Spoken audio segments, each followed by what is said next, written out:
Order this regularly scheduled meeting of the Community Development Committee of the Metropolitan Council.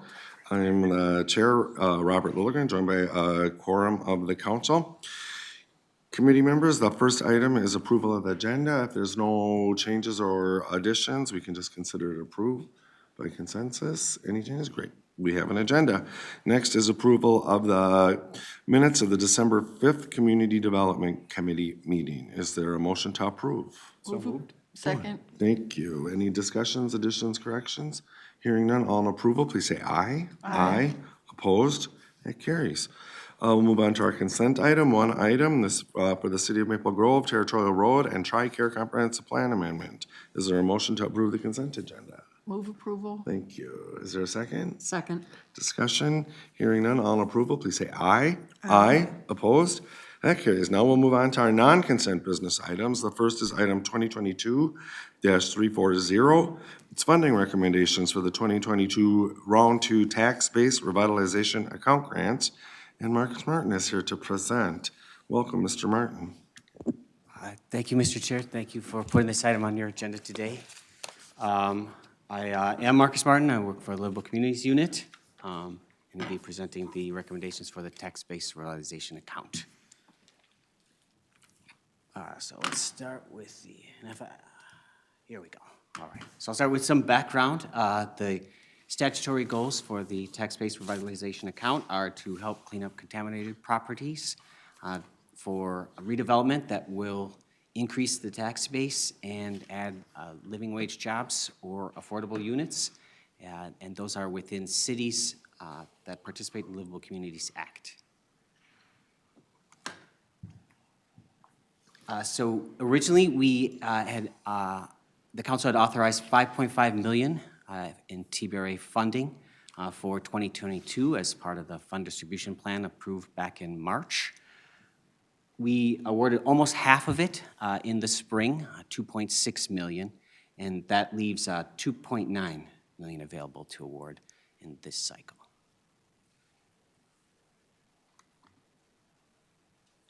So take a look at the applications that we received.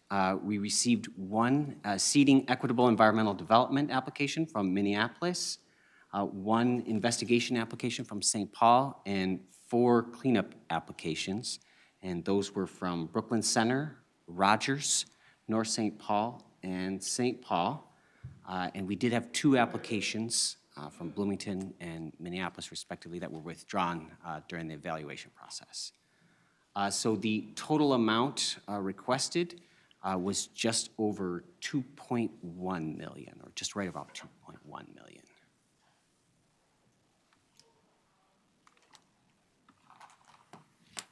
The grant evaluation criteria is organized into 3 categories: project outcomes, project process, and capacity. As you can see on the slide, we focus on a couple different things that we already mentioned.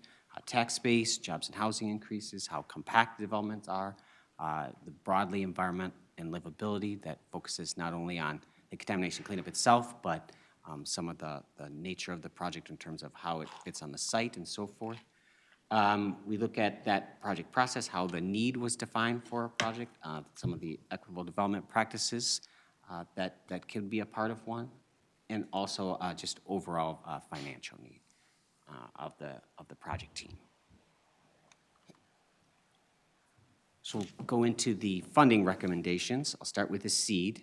So we did receive that 1 seed application from Minneapolis. The applications in this category are expected to encourage redevelopment on strategic sites. So those are sites with low levels of building activity, I should say areas. Areas with a high concentration of low-wage jobs or low-income or people of color. And they don't necessarily need to have a specific project, but show potential for job or housing creation. So in this case, we are recommending funding for an investigation that will support a future affordable housing project. So that is 1301 West Lake in the amount of $28,900. We received 1 environmental site investigation. That was for 892 7th Street East, and we are recommending $24,900 for that project. And lastly, I'll move on to the cleanup. So we have 4 cleanup applications. All of them are being recommended for funding. Funding was recommended for Hillcrest, $750,000. I'll move on to that. It looks like I skipped a couple here. There we go, caught up. Rogers Main Street, the recommendation is $231,400, so that's a correction to the slide in the business item.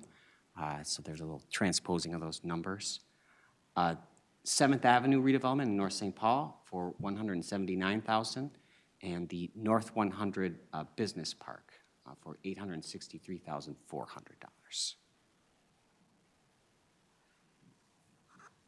So in closing, the recommendation to the committee is that the Metropolitan Council award 6 tax-based revitalization account grants totaling $2,077,600 to the cities of Brooklyn Center, North St. Paul, Minneapolis, Rogers, and St. Paul, as shown in the table 1 of the business item, and also authorize the Community Development Division Director to execute the grant agreements on behalf of the council. Thank you. Thank you, Mr. Martin, for your work on this and for the report. Committee members, questions on that report? Councilmember Wolf. Thank you, Mr. Chair. I was looking at the one in Rogers, and it says that it previously got $942,500 from LCDA in 2019 and LHIA $1.5 million in 2021. Is that the same parcel that got all of those things? Mr. Chair, members of the committee, yes, it is the same project. It involves a series of parcels, probably about 7 parcels total, except for an antique shop. Okay, That will stay there. thank you. Thank you. And further questions or discussion on the report? Discussion. Hearing none. I'll just, Yeah, could, Councilmember Lindstrom. not directly related to these projects, but Mr. Martin and I had the pleasure of attending a kickoff open house ribbon cutting for Amber Union, which is on Snelling and Larpenter. And it's 100 units of affordable housing, 50% AMI. And they received funding with, was it contaminated cleanup funds that they received? I know that place, it's beautiful, it's like 1930s Art Deco building, but it was loaded with asbestos. So I can't remember if they received contaminated funds, contamination cleanup funds, or if it was a different pot of money, but it just came to mind considering these projects.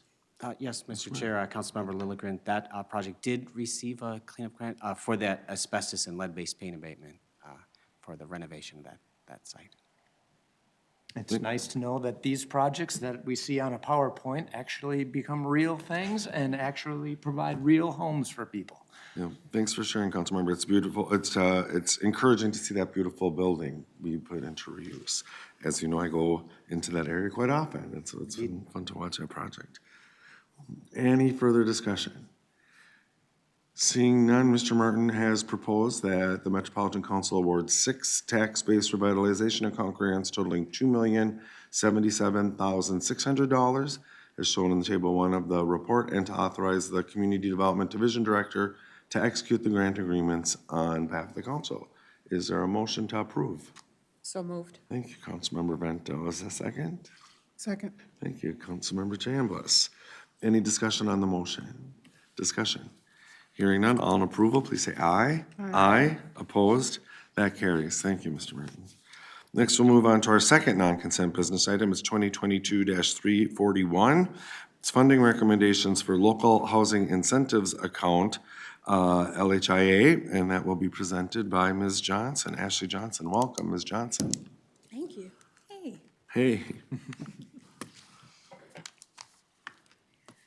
All right. Through the chair, thank you so much for having me today. This is my first time presenting in front of the CDC in person. So we have some Welcome. really great projects today.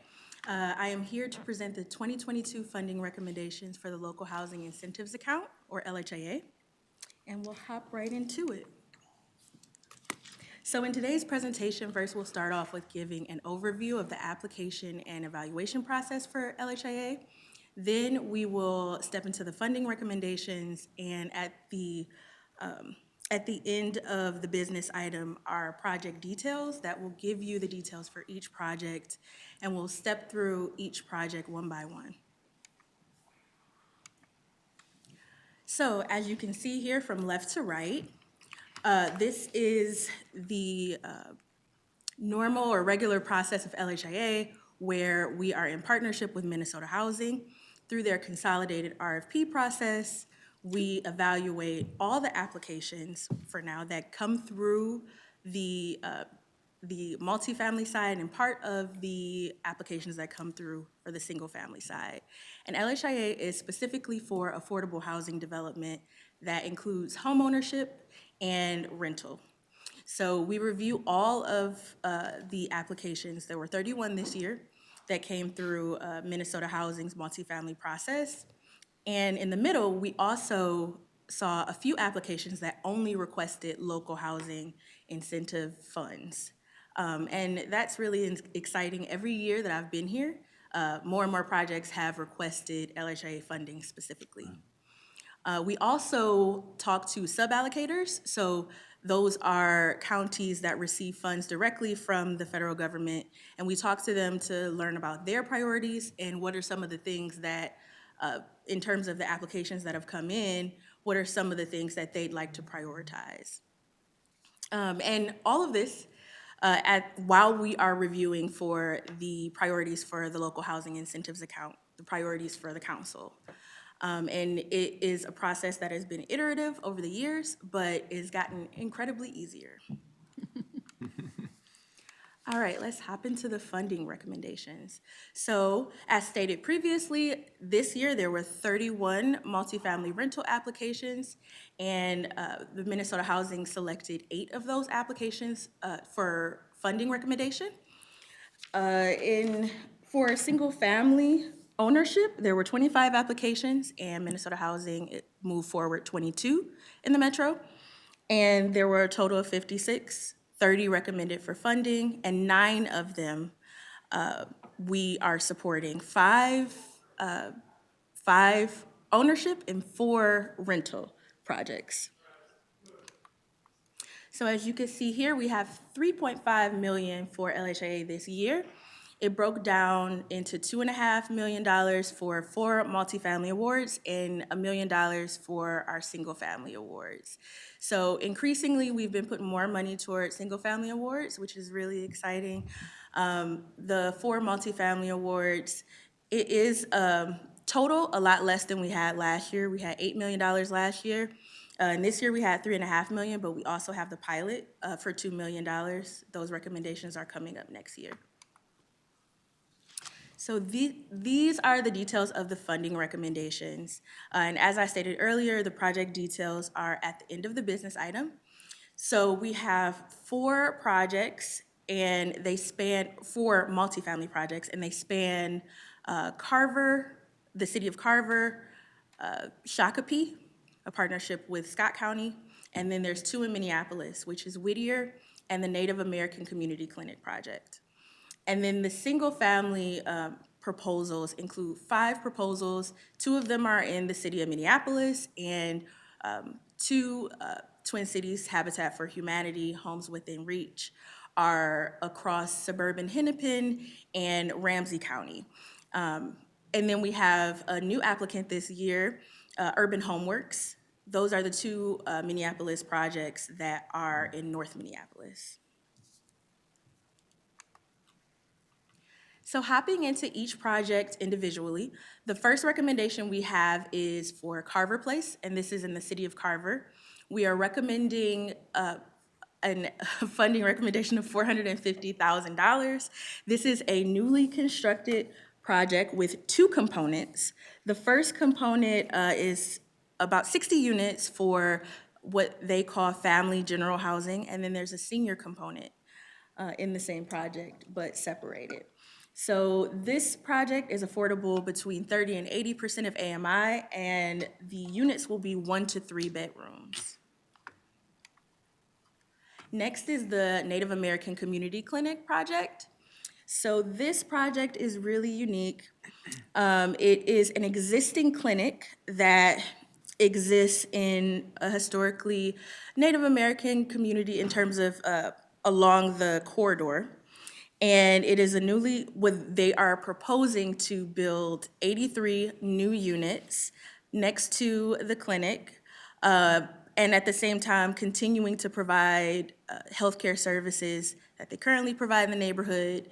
This project will be affordable between 30 and 80% AMI, and they're providing larger units. So this project is between 1 and 4 bedrooms, which we really like.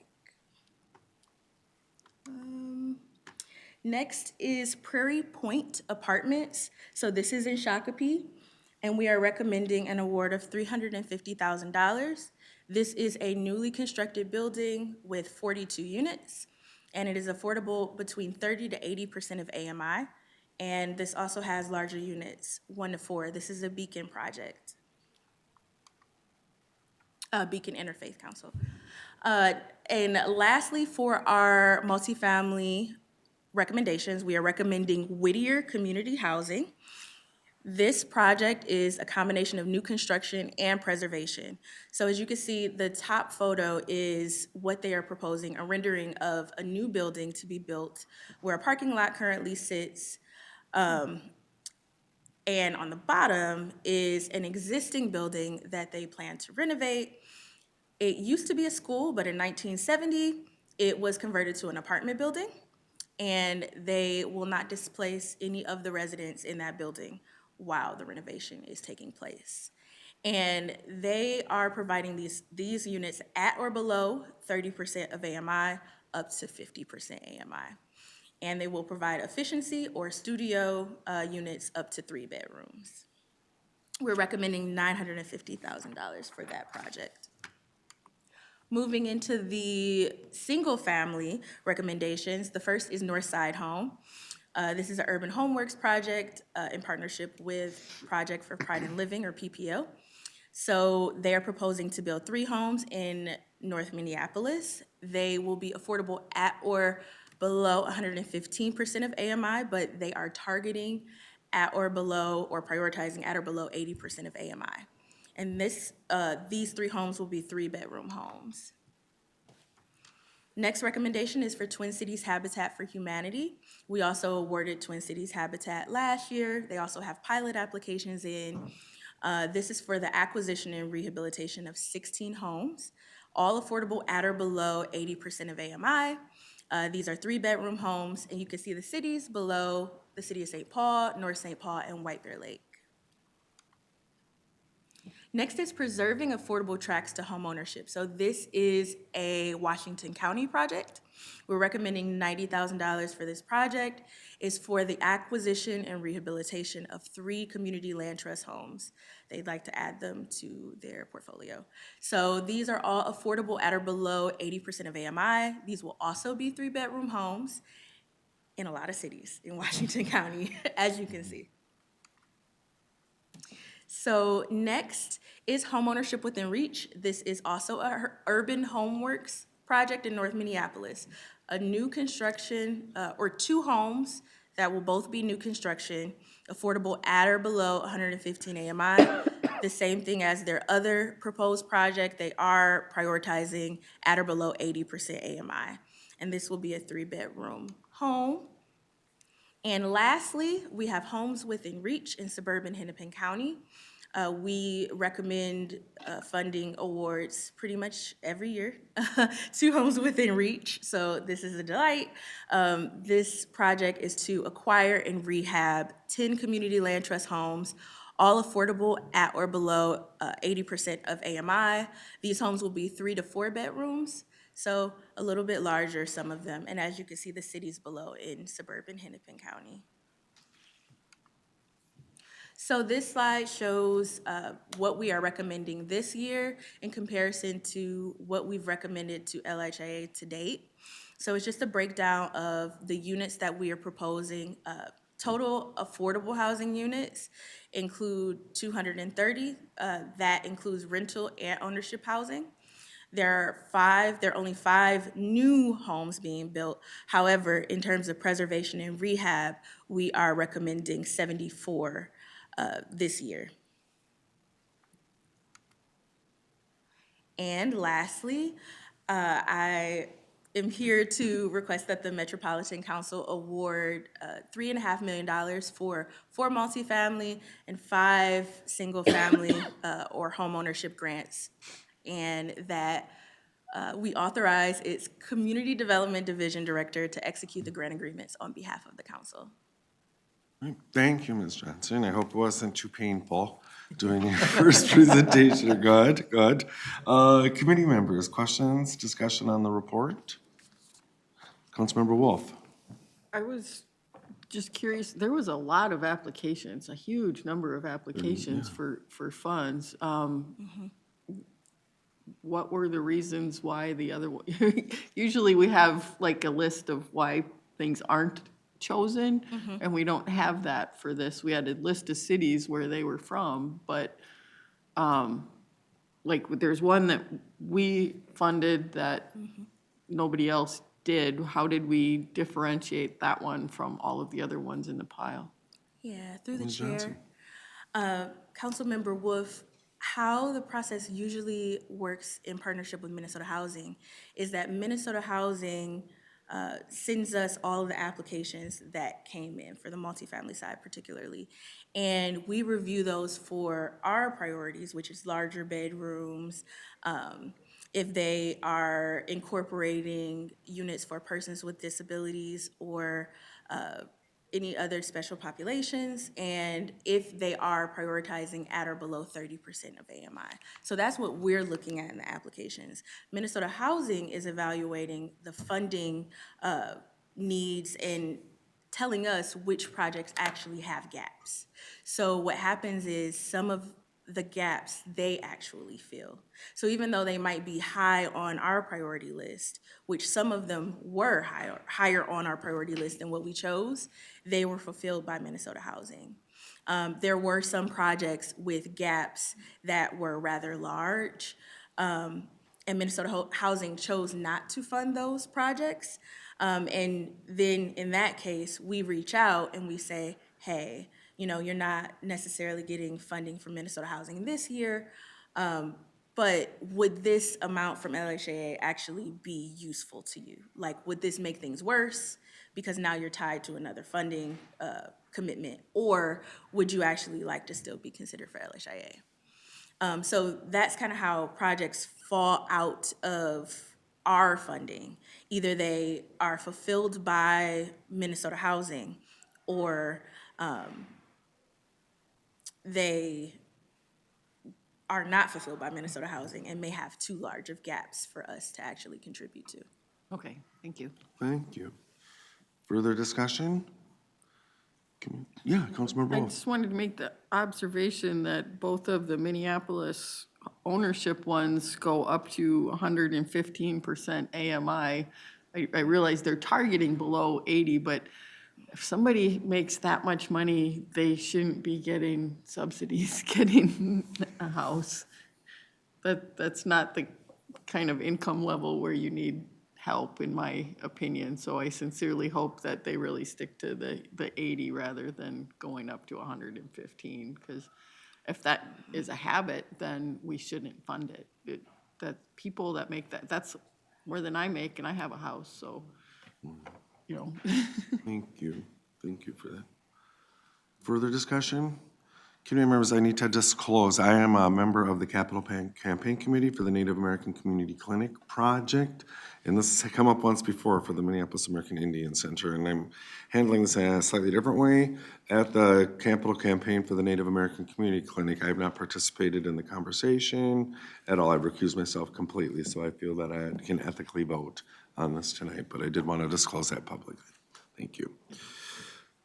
Ms. Johnson has proposed a motion that we approve awards for 4 multifamily and 5 single-family local housing incentive account grants totaling $3.5 million, and authorize its our Community Development Division Director to execute the grant agreements on our behalf. Is there a motion? So moved. Thank you. Is there a second? Second. Thank you. All in approval, please say aye. Aye. Opposed? That carries. Thank you, Ms. Johnson, for your work. We'll move on to our final non-consent business item. It's a revised project scope for the 678 North Snelling Transit-Oriented Development Pre-Development Grant. And Samuel Johnson is here to present. Mr. Johnson, welcome. Thank you so much, Chair Lilligren, council members of the CDC. So my name is Sam Johnson. I'm a Senior Grant Administrator here at the Met Council, and I am here to assist with discussion of approving the amendments for the 678 North Snelling TOD Pre-Development Grant Award, the project summary as detailed in Attachment B of the business item. So just a quick overview of the grants. It is to fund pre-development work related to the rehabilitation of the 678 building. The City of St. Paul applied for the grant along with the nonprofit African Economic Development Solutions, or AEDS. Per their application, AEDS plans to, quote, incorporate thoughtful public realm design that will work to further enhance the pedestrian and bicycle experience on what is now an underutilized block.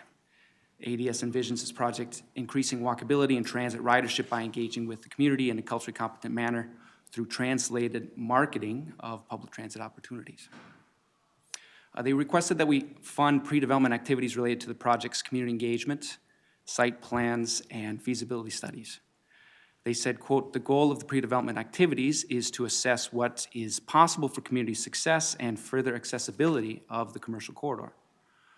So with support from our grant, they offered that, quote, the first phase of this project will be focused on hosting a series of community-led design workshops to identify, assess, and address both the built and social environmental needs of the site and surrounding community. So during application review, we noted that ADS community outreach strategy brought a lot of value to the project in that they offered a unique ability to connect with marginalized communities who are longtime users of ADS services and are also either frequent or potential riders of transit. So the council awarded a $100,000 grant, of which $60,000 would be dedicated to community outreach and design workshops. $25,000 would go towards site plans informed by said community input, and then $15,000 would supplement feasibility studies for the project itself. ADS informed us that they would be hiring a consultant to work on the project. So 6 months after award, St. Paul staff approached council to discuss changes to the project and changes to the distribution of funding between the grant activities. After extended discussion with ADS's consultants over the past year concerning the state of the project and the need to shift funding, the city formally requested an amendment this past September. They requested a slight change to the project summary. So you'll see in the summary in Attachment B, they asked that we remove commercial kitchen from the project's offerings. And they also asked that we dropped cooperative as a descriptor of the grocery business.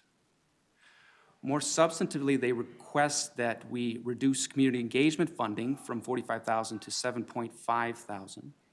They explained that they did not require as much money for community engagement because the constraints of the rehabilitation projects of a zero-lot line building limited opportunities for meaningful community engagements. They further stated that no purpose is served by asking the community what they want in the building when the answer is already known. They requested the eliminating geotechnical analysis from the activities that were funded by the grants.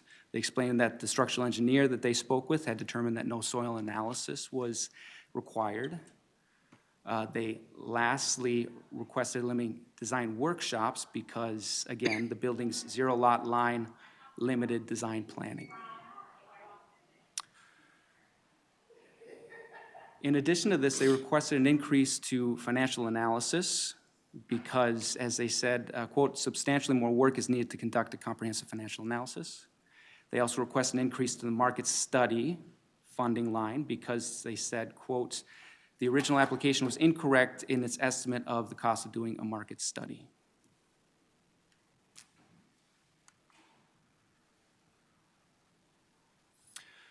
So whenever we get a request to change projects, we review it both for administrative requirements of amendments and then also for significance. In terms of administrative requirements, the shift that they were requesting of us was over the 20% change between budget activities.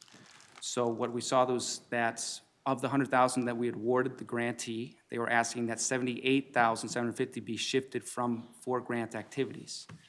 Of that shift, they proposed relinquishing $55,000 and then asked that we move $23,750 to the financial analysis and market study activities they mentioned previously. So in addition to that, we reviewed the request for significance. There are several factors council designates as significant, and if they are changed after the approval by the CDC, we need to come back to you for permission to make those changes.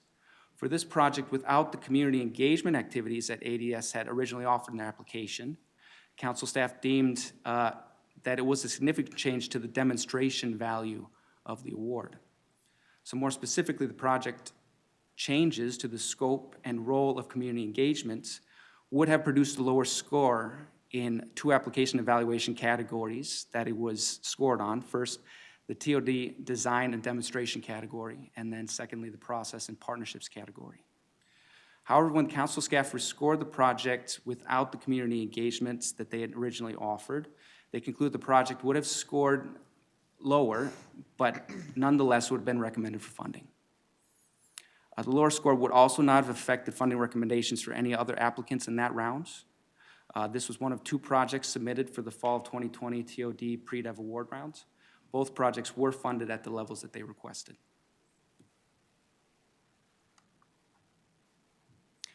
Therefore, council staff can recommend that the project be updated to reflect the funding and activity changes requested by the City of St. Paul. And with that, Mr. Chair, we ask that the CDC move to make the proposed action that the Metropolitan Council approve amending the 678 North Snelling TOD pre-development grant award project summary as detailed in attachment B in the business item. And with that, I'm glad to take any questions you may have. Thank you, Mr. Johnson. Questions on that report? Councilmember Wolf. Thank you, Mr. Chair. I understand it meets our rules that it would still be funded either way, but it seems like a really weird request to say that you don't need the outreach and design workshops and stuff because you have 0 lot lines. Well, they knew that before. It's not like it suddenly lost its yard after they got the award. So why did they do such an about face? I don't understand. Mr. Johnson. Chair Lilligren, Councilmember Wolf. This was part of the extended discussions that we had with both the City of St. Paul and AEDS subsequently. It was quite a bit to do with an admission by AEDS that originally they had intended to bulldoze the building and had received input from the community that they preferred the building be rehabilitated. And so because of that input from the community, they tried to shift quickly to a rehabilitation project, which limited the ability to do an extensive visioning of what the site plan could be. That makes a lot more Yeah, sense. it Thank does. you. You should have Thank said you that for that. before in your presentation. Makes sense. I was kind of wondering the same thing, Councilmember, so thank you, Mr. Johnson. Chair. Yeah, Councilmember Chambliss. Thank you, Chair. I had a question about the change from co-op to grocery store. Is that a regular grocery store? It would be a regular grocery store. They clarified that it would still be specializing in serving the African population in the region, though, or in the neighborhood, I mean to say. With ethnic foods, you mean? That was what they were finding with the feasibility studies that they were looking into. They were wanting to continue meeting the community's desire to have a specialized grocery store. And because of the populations that ADS works with, they were seeing a lot of input that there would be demand for that specific product. And so when they were going through the financial feasibility review and research, they decided that a cooperative model wasn't as competitive of a business model as just a conventional grocery store. Thank you. Thank you. Further discussion on the report? Further discussion? Mr. Chair. Yeah, Director Barajas. Thank you, Mr. Chair. I just wanted to offer that as a reminder that this action is with the Community Development Committee only. It will not go on to the council. So our slide deck, the last slide said the action was that the Metropolitan Council approved this item, but it actually, as is in the business item, is the Community Development Committee to approve this item. So just a minor correction there. Thank you for that reminder. We have the awesome authority, final authority on this, so. Thank you. So with that, the proposed action is that the Community Development Committee approve revising the 678 North Snelling Transit-Oriented Development and Pre-Development Grant Award Project Summary as detailed in Attachment B of the report. Is there a motion? So moved. Thank you, council members. Discussion on the motion? Hearing none, all in approval, please say aye. Aye. Opposed? That carries. Thank you, Mr. Johnson, for your work and for the report. And committee members, that concludes our non-consent business items, so we'll move on to information items. The first is the 2040 Comprehensive Plan Amendment Annual Report, which will be given by Mr. Larson and Ms. Champoux. Welcome. Thank you, Mr. Chair. Good afternoon, Mr. Chair and members of the committee. I'm Michael Larson, as you know, planning analyst and local planning assistant in the Community Development Division. I'm joined by my colleague, Katelyn Champoux, this afternoon. So today we'll be presenting our findings on an inventory of analysis of recent amendments to local comprehensive plans.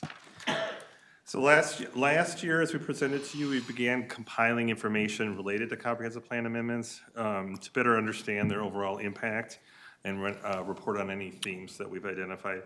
Today, we'll give you an update on how and why local governments are amending their plans, their overall impact, and highlight some examples from 2022.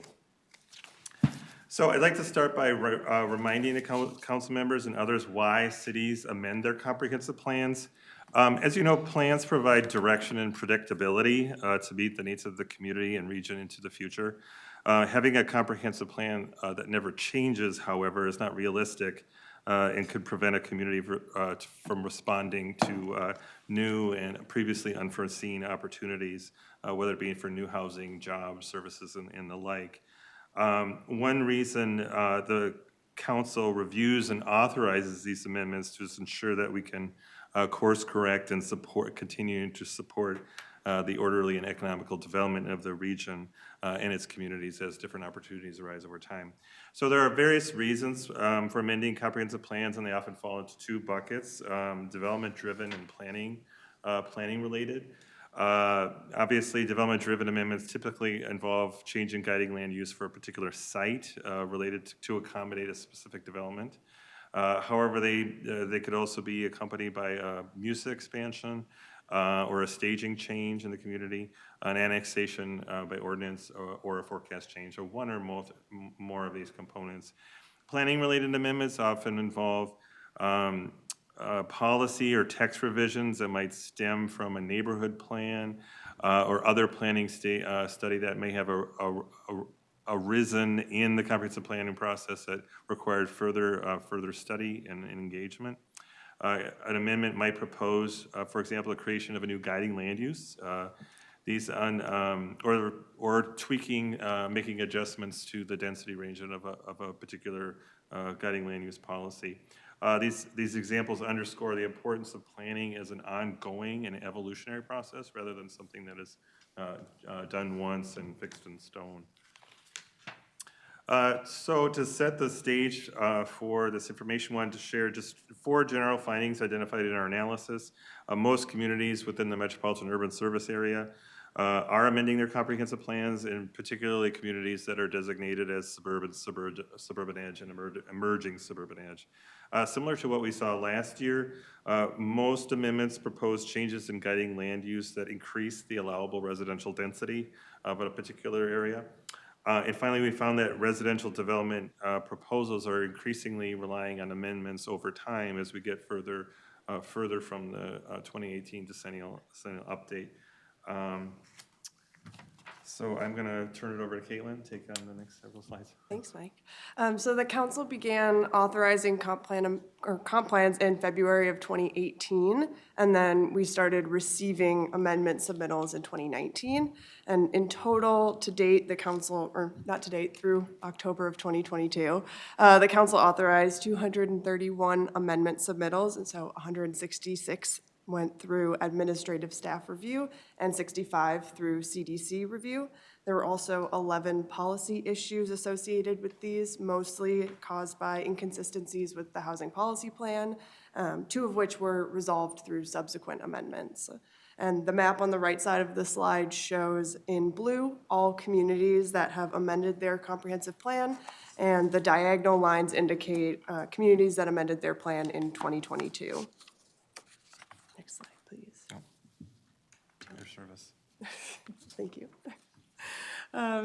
This slide shows a breakdown of the nature of changes associated with amendments. Because an amendment can involve multiple changes, as Mike said, the total number here exceeds the total number of amendment submittals authorized by the council. That is the reason why. And for example, a city might propose to re-guide a property, which results in associated population and household forecast change. So some highlights to note include that most changes to guiding land use are to support a development proposal. Communities might change text in their plan, such as policy clarifications, a new guiding land use, or neighborhood plans.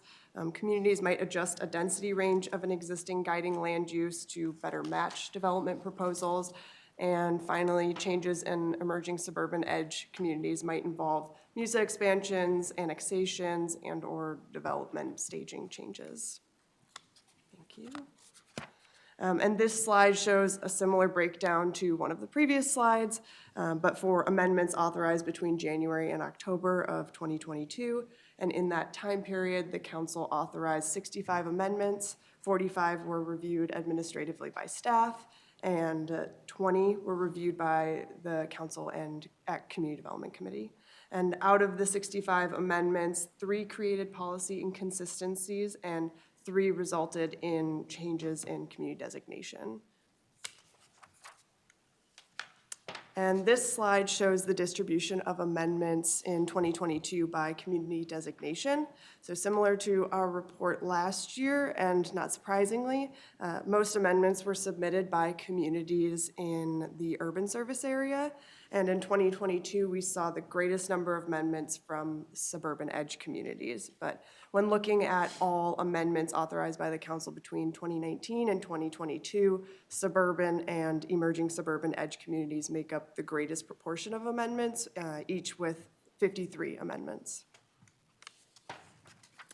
And as part of our analysis, we compared the number of units associated with amendments with the number of units identified through residential permits in a year.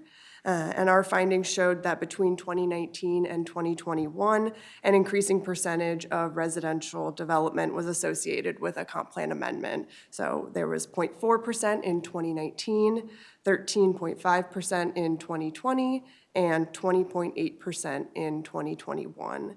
And this trend is not surprising as we get further from the full comprehensive plan update and additional development opportunities arise over time. In total, the development-related amendments this year have impacted 852 acres, accounting for over 4,700 residential units, which includes nearly 350 affordable units and over 2.5 million square feet of commercial industrial space. And then on this slide, it breaks down the types of changes in guiding land use for development-related changes. So as shown in the dark green on the right, the largest share is changing from one residential guiding land use to another. And the second largest share, shown in light blue, is a change from a non-residential guiding land use to a residential one. And while this graph only shows data from 2022 amendments, we see this same trend when looking at all 2040 comprehensive plan amendments between 2019 and 2020, or 2022, my bad.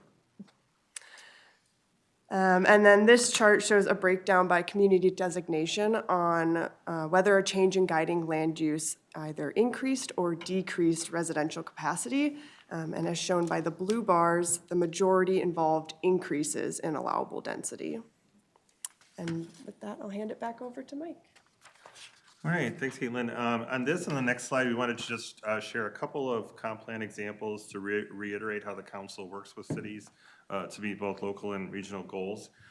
This example in Minneapolis, the Simpson Shelter and Housing Amendment, created an opportunity for deeply affordable housing, which was a partnership between Simpson Housing and Project for Pride in Living. This project actually had been the subject of a previous comprehensive plan amendment to support the project, but then the site plan had expanded somewhat, and they acquired an additional property adjacent to the site, which also required a comprehensive plan amendment for the guiding land use. This was a very small change, so this was reviewed administratively by staff. One interesting case, the second case here is something that you may remember from a few months ago at Community Development Committee. It's the Lake Elmo Tapestry development. This amendment involves 65 single-family homes on large rural lots that were served by a failing communal subsurface treatment, sewage treatment system. In Lake Elmo is divided between two Thrive community designations. One is emerging suburban edge, and the other is rural residential. The location of this amendment site had a designation of rural residential. This designation of rural residential throughout the region is difficult to cost-effectively serve with regional sewer, given the low-density development pattern, typically lots that are 2.5 acres or less. Consequently, these areas are not typically planned for regional service. But in this particular case, Lake Elmo asked for this acreage to be added to the part of the city with this designation of emerging suburban edge. One of the things that this case shows is that cities can plan for and serve lower density development like this, but this acreage is also included in calculations regarding their overall planned density, which must be a minimum of 3 units per acre, which is a case for emerging suburban edge communities. So this had a fairly significant impact on its planned density from 3.8 to 3.2 units per acre. The council had capacity to serve this particular location, but the reduction in density does mean the city does have less flexibility in the future for any further density reductions. And so we're striking a balance between allowing the city some flexibility and maintaining the overall integrity and financial stewardship of the regional system. We had also collected information and looked at kind of tracking where we have regional policy issues associated with amendments. Two amendments created inconsistencies with regional housing policy, and one amendment created an inconsistency with regional land use policy. The three cities had changes to their community designation. Hastings, Lake Elmo, and Maconie, and I just discussed the Lake Elmo one. In both housing cases, what we see in those particular cases is that the amendments resulted in a residential re-guiding such that they removed land guided at densities sufficient to support the development of affordable housing. In other words, land at 8 units an acre or more. The change meant that both of these communities no longer had enough land guided to support their allocation of regional affordable housing need. So it is possible that these communities could submit an amendment in the future to come back into consistency with regional housing policy in that regard. I know that White Bear Township, which was otherwise consistent with regional housing policy, expressed an interest in being open to doing so, finding other opportunities. In this middle case of Norwood Young America, an amendment caused Norwood Young America is a rural center, if I'm not mistaken. And the amendment caused their planned density to fall just below 3 units an acre. However, because Norwood Young America is not on the regional system, this remained a land use policy inconsistency rather than an issue of conformance with the regional wastewater treatment system. And finally, just for a little bit of extra, extra information, in the case of Hastings and Waconia, the community designation changes were site-specific related to the annexations that were, or annexations by ordinance rather than annexation, orderly annexation agreement. So, let's see here. So that completes our overview for you today. I think we're interested in any questions or reactions you might have to the information. We will be doing this on an annual basis, so we are certainly interested in what other types of information, what piqued your curiosity, or whether we certainly have been in the data quite a bit. And there's many things to consider and look at and relationships and such, so we're certainly open to coming back in the future with other presenting this information in new and different ways. So leave it at that. Right. Thank you, Mr. Chair. Yeah, thank you. Thank you, Mr. Larson, Ms. Champoux. Very helpful, very interesting. I look forward to hearing what the other committee members have to say. And I had a question, please, Ms. Champoux, on slide 8, when you present it. I'm hoping you can just help me understand a little better the difference between a residential permit unit and an amendment unit, please. Mr. Chair, so for the amendment units, it's the specific site that is being amended, so it's probably a change in guiding land use associated with it, and the project that is specific to that site, we are calculating those units, and then the residential permit units are all of the residential permits that are issued in the region, if I'm not mistaken. Correct. Yes. So we're comparing those two numbers, which would be different. Okay. Does that answer your question? Sort of. I think I'll Like- take the conversation. I'm just, yeah. Okay. I get it that they're different, but I don't quite understand how, but I will. Well, further discussion on the report, please, or feedback.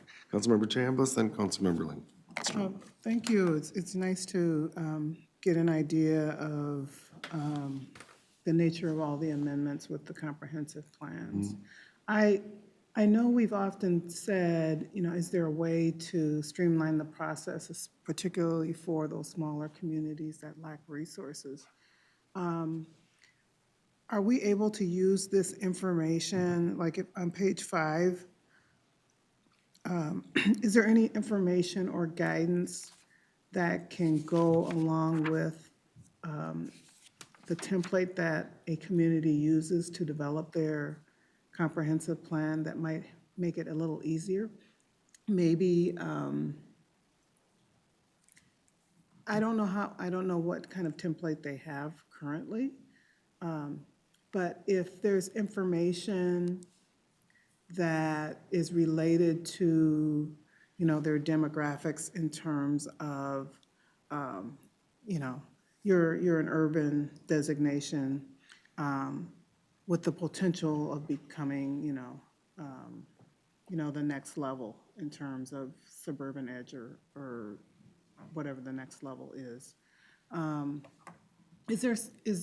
you use this information to help maybe streamline the process or help guide them before they even begin to develop their comprehensive plan? Like with a template or some examples or summaries of what their community looks like? Sure. Excuse me, Mr. Chair, Councilmember Chambliss. I think I can answer that question in a number of ways.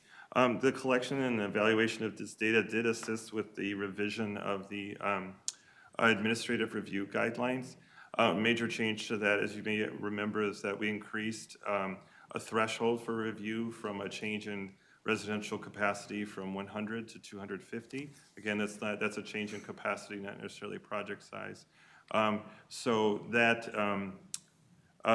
is one way that we can make this process easier. That's one small way.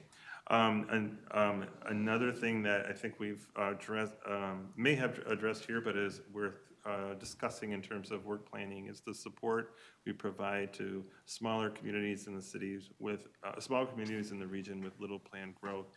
I think we made some efforts to make that process easier for communities this past round, including a lot of materials that we developed in advance on community pages in the local planning handbook. But I think we have some ideas too about that we're exploring in terms of providing specific staff expertise and support that possibility for smaller communities. And again, just generally speaking, the support that we provide in the sector rep program and local planning assistance, our knowledge of what kinds of things can trip communities up during the comprehensive planning, how to find that, maybe work to find a sweet spot between an overly permissive comprehensive plan and an overly tight one, and connect communities with each other for mutual support in developing plans that work for them. And I guess I'd turn to Director Barajas if she had anything to add about that. Director Barajas, anything to add? Mr. Chair, council members, I think Mike covered all of the big things, and I especially want to emphasize the sector rep program, especially during the planning process, as we're looking at informal reviews of comprehensive plans and receiving information as communities are working on them. Really, our sector reps play a large role in helping to define, like, this is where you're going to get, your density range looks too narrow here. You're going to have to come in for lots of amendments. Let's help you avoid that. Let's give you wider, right? Or your text might look too specific or too general. What is the purpose of this district? What are you trying to accomplish here? Even just having those conversations can really help define and avoid having to come in for amendments for some of those things that support development. Of course, re-guiding is a little bit different, but even some of the forecast changes are changes that we had anticipated during the planning process that communities were like, nah, we don't see it. And then we see them come and request them later. So we do try to advise them with the best of our knowledge and what we know about the development landscape of the region, what we're seeing in other like communities. But ultimately, communities are the ones who are in the driver's seat about what their plan says. Thank you. Further discussion, Councilmember Lindstrom. Thanks, Mr. Chair. I'm curious to know if you were surprised by anything from these results, either one of you. And then I'm curious to know if the number of amendments, do you think it's going up from years past before this timestamp that we're looking at this evening? Or is it, you think it's holding about the same? Would you like to start? Yes, I'll start with the second question, Mr. Chair, committee member. I did notice in our data that in 2021, that's when we saw the most amendments, and it kind of has done a little bit of a bell curve, is that what that is called? So increasing from 2019, 2020, peaking in 2021, and we've seen it on a downturn in 2022, but that's not to say that we may see it increase again in the future. As compared to the 2030 comprehensive plans, I'm not sure. I would look to Mike or Director Barajas for that. So, Mr. Chair, Councilmember Lindstrom, in terms of the question of like anything surprised us, honestly, I don't think so. I think we discuss these amendments as they come in. Some of them are pretty straightforward. Some of them are complex. So it's been really nice to have the data to back up our experience and be able to refer to the data and specific numbers rather than just share things anecdotally. So I can't really think of anything too surprising. Yeah, I'll think about that. Thank you. Councilmember Lindstrom. Well, that's good. You know what to expect. And the numbers back up what you're thinking. Thank you. Further discussion, Councilmember Wolf. Thank you, Mr. Chair. One of the things that will come up for the council later is at what point do you cut off the amendments when you have the 2050 plans? And that gets to be a careful dance too, because it takes a while to do the plan, but yet you still might have developers wanting something when you're not done with your plan yet. So that came up with the last council, and it will come up again. But one of the things that I would like to have more information about, and I've mentioned it before, is how much multifamily housing happens on changes versus land that has been set aside for multifamily zoning for a long period of time. Because with our housing policy, we're always asking communities to set out these parcels that are at higher densities, but my observation over time has been that a lot of places that are zoned for higher densities don't actually get built for that because people want so much money for it, and they end up buying a dead commercial property and rezoning it or something else in order to make the land affordable for actually building the multifamily housing. So if that makes sense. Mr. Larson, Chair, go ahead. Councilmember Wolf, not completely, so I would appreciate some clarification on that. Some of the data I hopefully can clarify for the chair a little bit of confusion around this. This represents an attempt for us to know how many housing units are built in the region, Sure. and then how many housing units are associated with comp plan amendments. So that's what we mean by I see. increasingly relying on a comp plan amendment. So we don't have a total inventory we can't compare to like an inventory of all guided land that has immediate development potential at a higher density. So that would be a different, like kind of more of a, an economic model kind of approach to what might be possible in the region. I think we do have the database of from comprehensive plan updates, a full database on how much land cities have told us is available for greenfield or redevelopment. So we could make that comparison with that inventory, although it's not necessarily with the level of rigor that we might hope for, but it would be a source of information comparing what cities have told us is available versus what's happening for multifamily. If I can clarify, it may actually make more sense to have the discussion when we get our list of affordable housing and market rate and whatnot of multifamily, and, because we get a report on that too. And how many of those newly constructed units are constructed on places that had a change versus places that have had long-standing zoning for that type of an activity.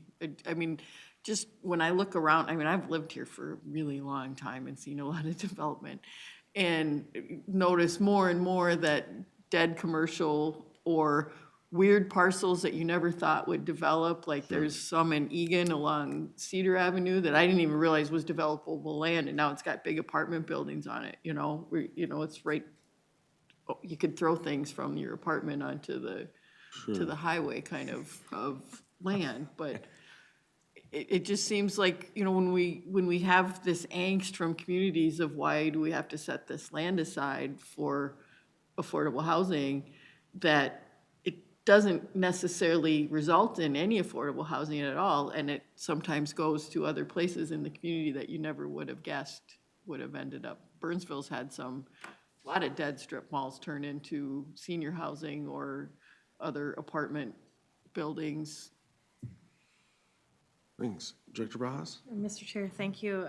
Councilmember Wolf, I'm reminded of, I think, the last time way back when, 2017, when I presented similar data on the 2030 amendment process. And our data back then, our affordable housing production survey, was a little less rigorous about being able to geocode it, actually put an address point on that and share it and figure out, does this relate to an amendment site or not? But I think that our data and our survey response is much higher to make that a more reliable piece, but it's certainly something that we can explore a little bit further. Back then, it was a lot of forensic investigation.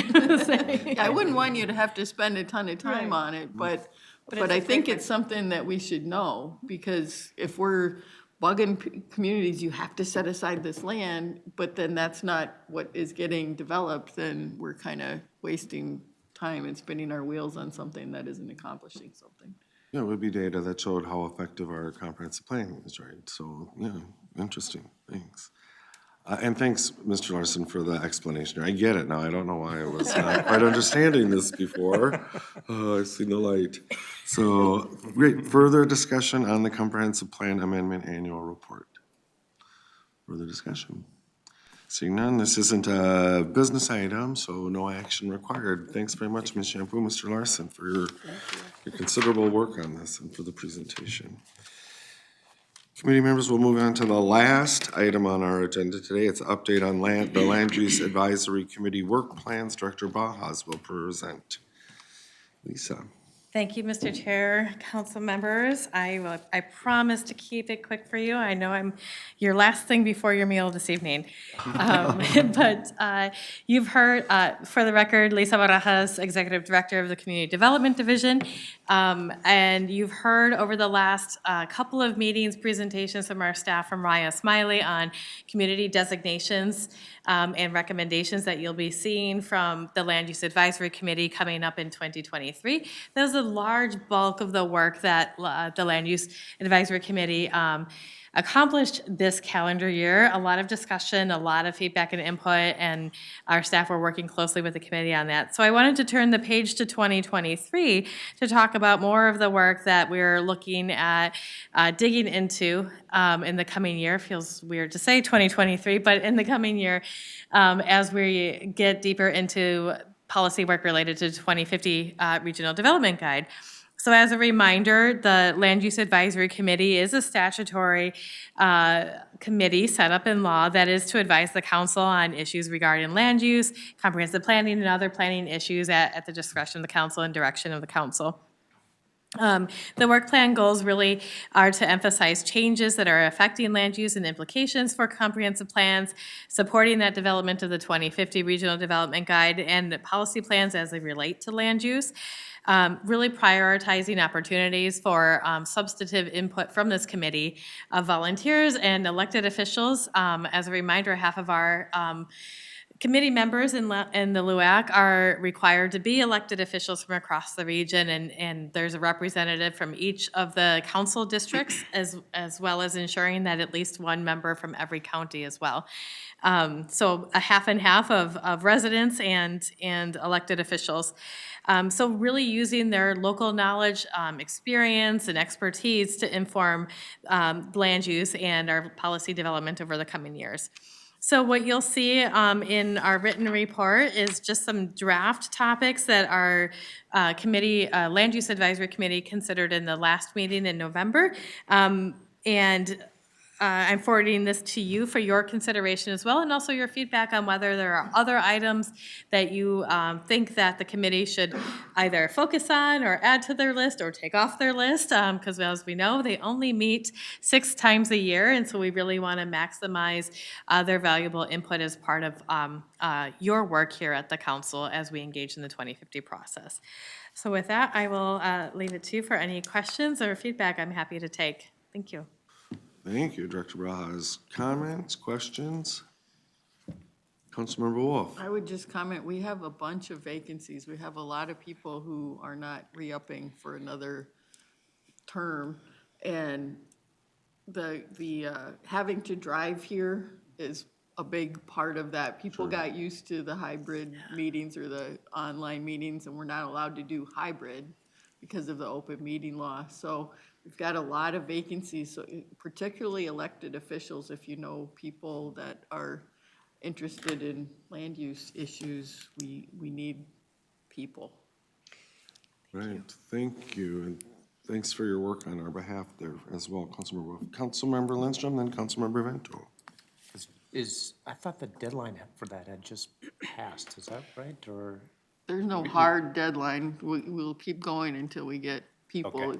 The last time, we had a good amount of applications for most of the seats, but then we did extra recruitment. If we didn't have at least 2 or 3 people from a district apply, especially if it was an open district. You know, if there's somebody that's staying, then it's not that big of a deal. They still have to interview, but I wouldn't be concerned if there's not a lot of other people. But if you have an open seat and you only get one person that applies, then we would continue to recruit to make sure we give good consideration of who would have those seats. And that'll go until we fill them.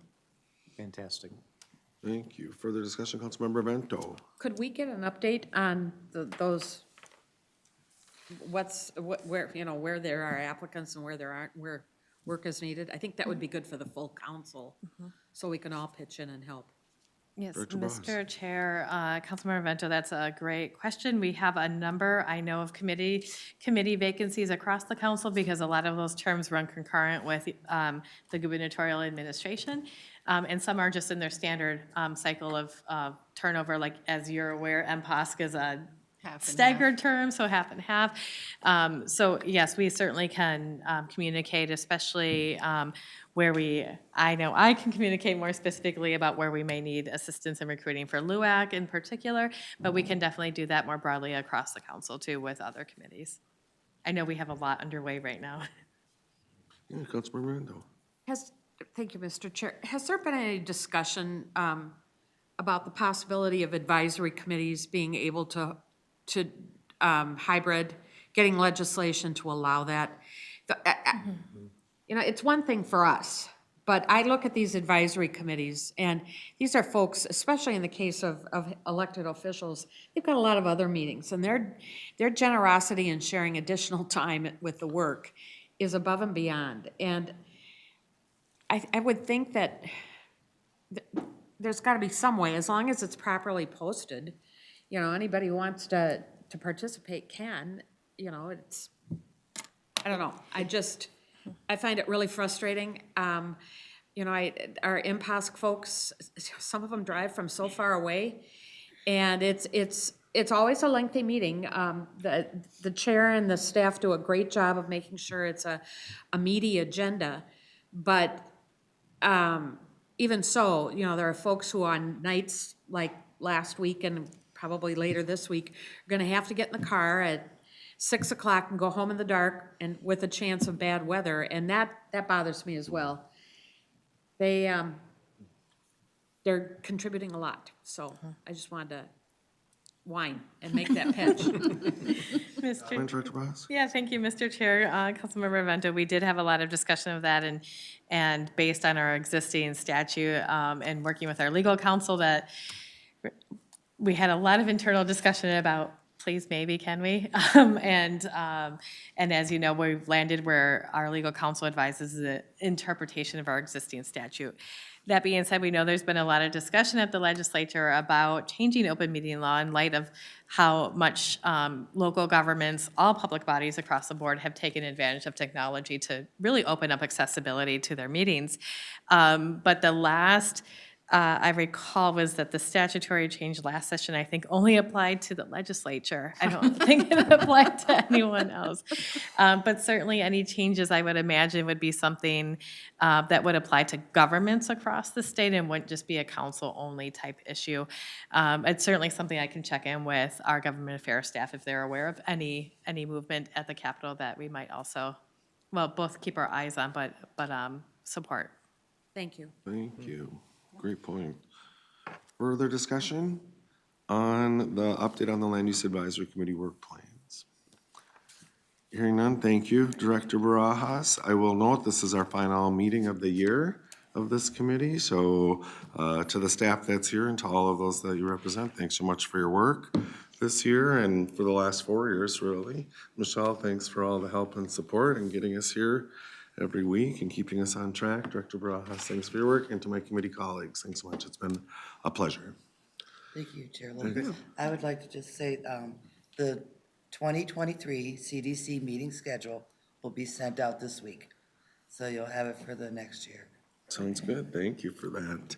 And seeing no further business before this council, we're adjourned, or this committee, we're adjourned. Thank you.